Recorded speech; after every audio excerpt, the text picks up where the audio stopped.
মানুষ কবরস্থানে আসলে গেলাম দুনিয়ার সব কিছু ভুলে যায়।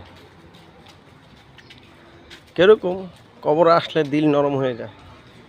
এই কবরস্থানে আসলে দিলটা কি একদম মোমের মতন গলে যায়। দিল দিয়ে চোখ দিয়ে পানি আসে, কান্না আসে, পাড়া প্রতিবেশী আত্মীয়স্বজন বাবা মার কথা মনে পড়ে এই কবরস্থানে আসলে। এটা হলো কেন্দ্রীয় ঈদগাহ আমাদের। আসলে আমরা প্রতি শুক্রবারে আসি, শুক্রবার ছাড়া আর সময় পাই না। আমাদের অনেক বড় ঈদগাহ। সবাই আসবেন কবরস্থানে। আসলে কি হয়, কবিরা সবিরা গুনাগানা মাফ হয়, মনটা নরম হয়ে যায়। খুবই আমাদের ভালো লাগার মতন একটা কবরস্থানে জায়গা আসলে আত্মীয়স্বজন আছে, এই জায়গায় আসা লাগবে, এই জন্য আসি। কিন্তু এটা কতক্ষণ? যতক্ষণ কবরস্থানে থাকি ততক্ষণ দিলটা নরম থাকে। কবরস্থান থেকে বাড়ি গেলাগা যাওয়ার পরই দিলটা কী হয়ে যায়, আবার যেরকম এটা সেরকম হয়ে যায়।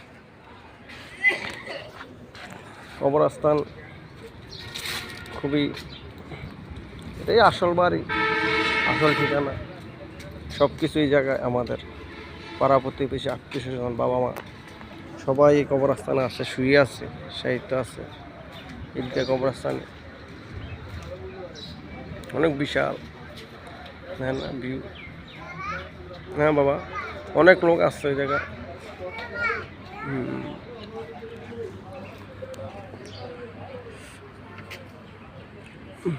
অনেক বিশাল আকার কবরস্থান।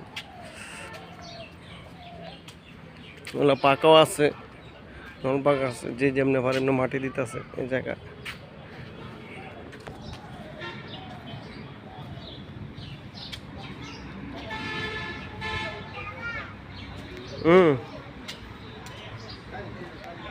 অনেক বড় কবরস্থান।